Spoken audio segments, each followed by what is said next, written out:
Je pense que vous vous souvenez du patriarche Joseph, qui est décrit dans la Genèse de la Torah, de l'Ancien Testament, de la Bible, comme étant ce personnage qui arrive en Égypte et qui devient le numéro 2 de l'Égypte après avoir expliqué les songes de Pharaon concernant les années de grosses récoltes et les années de disette.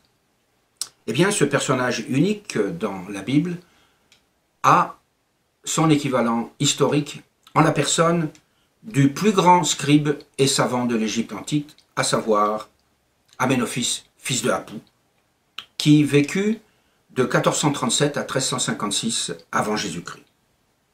Ce personnage eut une renommée extraordinaire dans l'Égypte et il accueille chaque visiteur du musée du Caire, du musée d'égyptologie au Caire, qu'il salue à droite, de haut de ses 4 mètres de hauteur. Il décède à l'âge de 81 ans, un âge respectable pour l'époque, après avoir servi le très grand pharaon Amenhotep III, le père du pharaon monothéiste hérétique Akhenaton. Le pharaon Amenhotep III lui dédie un temple mémorial de statue royale situé dans la nécropole de Thèbes, près de la vallée des rois. C'est un acte unique dans l'histoire de l'Égypte que de voir un fonctionnaire honoré de la sorte. Il y a 75 ans, 2 jeunes égyptologues français, Alexandre Varil et Clément Robichon, découvrent les vestiges de ce temple mémorial d'Amenophis, fils de Apou, et publient leurs recherches en 1936. En 1936 et encore actuellement, le nom d'Amenophis, fils de Apou, s'écrit en hiéroglyphe Amenhotep, mais il se prononce Amenophis. Il reconstitue ce temple qui se trouve être un bâtiment d'une longueur de près de 100 mètres et qui est constitué de plusieurs volumes, dont des salles, dans lesquelles on pense que la mémoire du grand scribe et savant Amenophis, fils de Apou, avait été honorée par les prêtres et les clercs de cet ensemble. Ils eurent la chance de trouver dans ces ruines, à cet endroit-là, les restes d'une fresque qui était assez importante, qui avait 3 mètres sur 4 mètres de dimension, et au bas de cette fresque, les restes d'un texte sur un enduit qui a 60 cm sur 30 cm de dimension et sur lequel on peut lire au total 100 hiéroglyphes. Ce texte honore le scribe royal prince Amenophis pour l'une de ses grandes inventions et on peut lire « Nous sommes en l'an 30, le 3e mois de l'été, le 2e jour, le scribe royal Amenophis s'est incliné devant sa majesté et il va être honoré comme étant un très grand personnage du royaume. » J'ai pensé faire la comparaison entre le texte de cette fresque et le texte de l'honorification du patriarche Joseph dans la Bible. Voici le résultat. Dans la Bible, Pharaon dit à Joseph « Vois, je te mets à la tête de tout le pays d'Égypte » et il continue.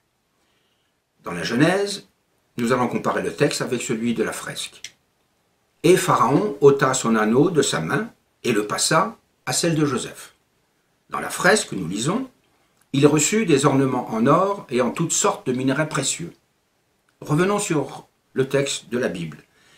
Pharaon le fit habiller de lin de première qualité, du byssus. Revenons sur la fresque. Son corps fut habillé d'étoffes délicates et de lin de première qualité.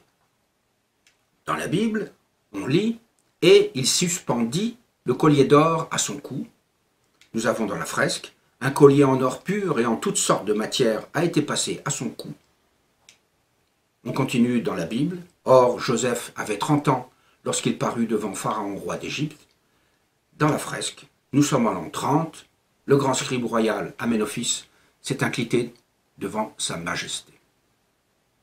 Les chiffres concordent. Dans la Bible, Joseph a 30 ans. alors que dans la fresque, on célèbre son 30e anniversaire de sa prise de fonction comme numéro 2 de l'Égypte. Cette comparaison entre la fresque du temple mémorial d'Amenophis fils de Apou et le texte de la Genèse est un élément extrêmement important. Il montre que c'est un texte de cette sorte qui a été copié par les rabbins. Il ne constitue pas à lui seul une preuve à 100%. Il faudrait quelque chose d'autre. Et ce quelque chose d'autre est justement ce qui se trouve dans cette fresque pour arriver à la preuve à 100%. On pourrait très bien imaginer que la rédaction de la Bible a été faite à partir d'un texte similaire mais attribué à un autre personnage. Et pourtant, lorsque l'on regarde cette fresque, on va y trouver un détail unique, insolite, et qui avait été relevé par les deux jeunes égyptologues français lorsqu'ils l'avaient découverte, mais ils avaient ensuite laissé de côté cet indice. Sans suite, voici ce détail. Lorsque l'on regarde de près cette fresque, on s'aperçoit que les hiéroglyphes se lisent de deux façons différentes. Sur la gauche de la fresque, ils se lisent en colonne de droite à gauche. Sur la droite de la fresque, ils se lisent en ligne de gauche à droite. Ainsi, nous avons à droite la ligne scribe royal, Amenophis, lecture de gauche à droite. À gauche de la fresque, on devrait avoir scribe royal, Amenophis, lecture de droite à gauche. Or, en fait, ce que l'on voit, c'est que le nom d'Amenophis est écrit pour une lecture de gauche à droite, alors que tout le reste du texte est écrit de droite à gauche, c'est-à-dire que le nom d'Amenophis est écrit à l'envers.